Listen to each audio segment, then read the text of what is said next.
तो क्या चुनावों से पहले ये मंडल और कमंडल की लड़ाई है? क्या ये हिंदुत्व और सामाजिक न्याय की लड़ाई है, या फिर देश की सियासत इसे ये मोड़ और ये रूप दे रही है?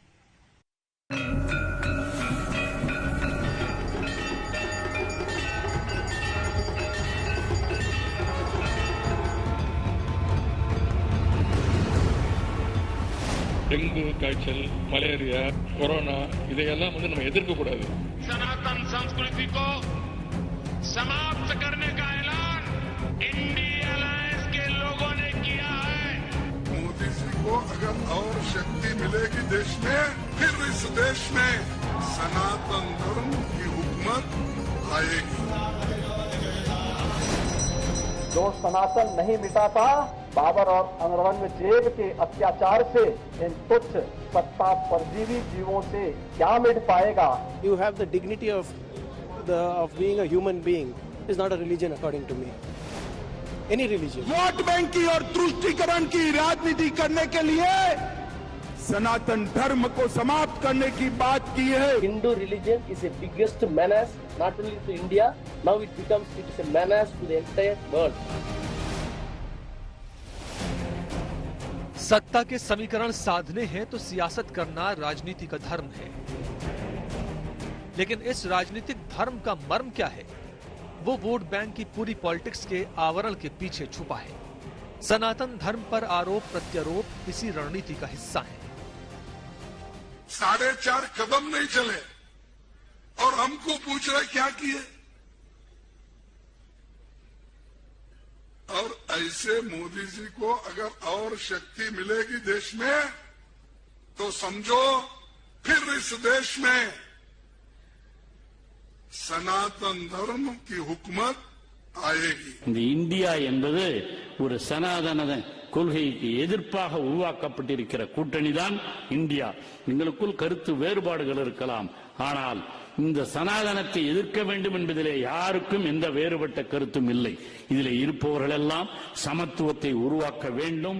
Any religion that does not promote equality, any religion that does not ensure that you have the dignity of being a human being is not a religion according to me. Any religion which does not give you equal rights, does not treat you like humans, is not a religion. So it's as good as a disease. राजनीति में क्रिया की प्रतिक्रिया स्वाभाविक है और यहीं से बननी शुरू होती है चुनावी हवा. इन लोगों ने वोट बैंक की और तुष्टीकरण की राजनीति करने के लिए सनातन धर्म को समाप्त करने की बात की है. उदयनिधि स्टालिन, वो उदयनिधि स्टालिन सनातन धर्म को समाप्त करने का उद्घोष करता है और कहता है कि हम सनातन धर्म को समाप्त कर देंगे, एबॉलिश कर देंगे. इस तरह की भाषा इस्तेमाल करता है. यह है परिवारवादी घमंडिया गठबंधन का घमंड, और वो इस तरीके की बेतुकी बातें कहने में कोई गुरेज नहीं करते, कोई गुरेज नहीं करते. जो सनातन नहीं मिटा था, रावण के अहंकार से, जो सनातन नहीं टिका था, कंस के हुंकार से, जो सनातन नहीं मिटा था, बाबर और औरंगजेब के अत्याचार से, वह सनातन इन तुच्छ सत्ता परजीवी जीवों से क्या मिट पाएगा? आज इनको स्वयं अपने कृत्यों पर लज्जित होना चाहिए.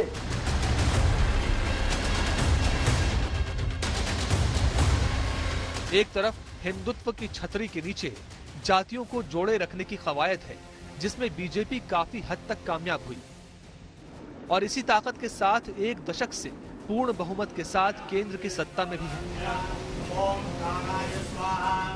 दूसरी तरफ जातियों की राजनीति के दम पर सत्ता की वैतरणी पार करने की कोशिश में विपक्षी दल है. सनातन हिंदू धर्म की धुरी है और सनातन पर विवाद यानी जातिगत राजनीति को गरमाने की कोशिश. लेकिन ये सत्य है कि वैश्विक परिदृश्य पे एक सांस्कृतिक परिचय के रूप में सनातन, जो सीधे सीधे हम देखते हैं, जब हाल का अगर परिचय देखें तो हाल का अगर वो दृष्टांत देखें तो ब्रिटेन के प्रधानमंत्री ऋषि सुनक ने जिस तरह से बार बार कहा कि मैं हिंदू हूँ, मैं गर्व से कहता हूँ मैं हिंदू हूँ, या वो गौपालन करते हुए दिखाई दे रहे हैं, गौ सेवा करते हुए दिखाई दे रहे हैं, साष्टांग करते हुए दिखाई रहे हैं, कलेवा बांधते हुए दिखाई दे रहे हैं, ये प्रतीकों ने, या अमेरिका की राजनीति में हम देख रहे हैं, वहाँ एक अभी राष्ट्रपति पद के चुनाव को वो लड़ने वाले हैं, तो भारतीयों ने एक लंबे समय बाद, खासतौर पर मैं कहूँगा हिंदू समाज के भारतीयों ने एक लंबे समय बाद वैश्विक परिदृश्य में अपना एक परिचय बनाया। ये सारी चीजें एक वैश्विक शक्ति के रूप में खड़ी हुई है। अब ये कह सकते हैं कि राजनीतिक परिचय मिल गया है तो राजनीतिक चर्चा इस पे ज्यादा तेज हो चुकी है। रुक नहीं सकता हमारा विजय रथ। दरअसल केंद्र में नरेंद्र मोदी युग शुरू होने के साथ ही जातियों की राजनीति का असर देश में सिमटता गया। यूपी, बिहार, महाराष्ट्र जैसे राज्यों में भी यही हुआ। अब 2024 से पहले मंडल के तौर की उसी राजनीति पर निगाहें हैं। इसी के चलते पहले रामचरितमानस की चौपाइयों पर हंगामा हुआ।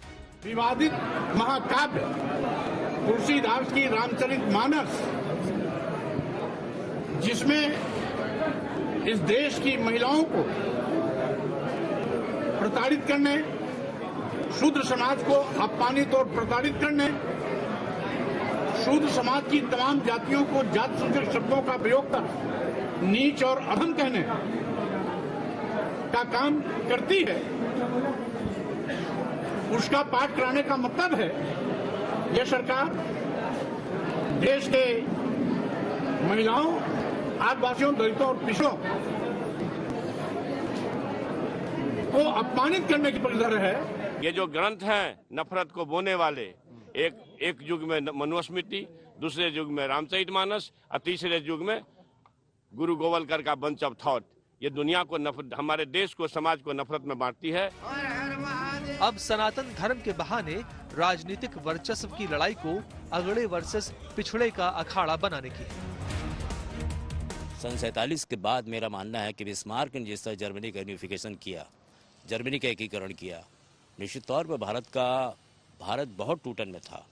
भाषा के आधार पर, क्षेत्र के आधार पर, लोक नायकों के आधार पर, संतों के आधार पर, इतने ज्यादा, और जितने भी आधार मैं दे रहा हूँ सब आधार पर एक कोई राजनीतिक परिवार बैठा हुआ आपको मिलेगा। जितने भी नाम है, जितने भी मैंने विभाजन के आधार बताए हैं, पहली बार भारत जो है, मुझे ऐसा लग रहा है, कानूनी एक रूपता और सांस्कृतिक एक रूपता से आ रहा है।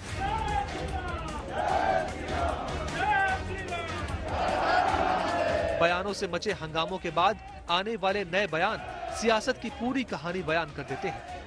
மாண்புமிகு அமைச்சர் அண்ணன் திரு சேகர்பாபு அவர்களே, கழகத்துடைய சென்னை மேற்கு மாவட்ட கழக செயலாளர் சகோதரர் சிற்றரசு அவர்களே, எனக்கு முன்பு உரையாற்றிய சட்டமன்ற உறுப்பினர் மருத்துவர் சகோதரர் எழிலன் அவர்களே, சங்கத்துடைய தலைவர் அண்ணன் மதுக்கூர் ராமலிங்கம் அவர்களே, திரைக்கலைஞர் சகோதரி ரோகிணி அவர்களே, பொதுச் செயலாளர் திரு ஆதவன் தீட்சண்யா அவர்களே.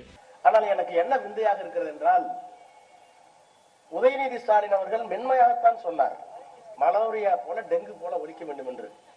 மலேரியாவுக்கும் டெங்குக்கும் சோசியல் ஸ்டிக்மா இல்ல, அது ஒரு அருவருப்பா சமூகம் பார்க்காது. அருவருவாக பார்க்கிற ஒரு சனாதனத்தை சொல்லணும்னா முறைப்படி ஒரு காலத்துல தொழுநோய் இருந்தது, இப்ப HIV இருந்தது. எங்களை பொறுத்தவரை HIV தொழுநோயை போல, HIV போல சமூக அவலம் நிறைந்த ஒரு நோயாகத்தான் நம்ம பார்க்கிறோம். ஒன்று. இன்னொன்னு, சனாதர்மத்தை கடைபிடிங்கன்னு பிரதமர் சொல்றாரு. हिंदी भाषी राज्यों में अगर देखा जाए तो उत्तर प्रदेश और बिहार में धर्म पर धार रखकर 2024 के लिए जमीन तैयार करने की कोशिशें नजर आती हैं। दक्षिण में DMK ने मोर्चा खोल ही दिया है। समय के साथ ये लड़ाई और तेज हो सकती है।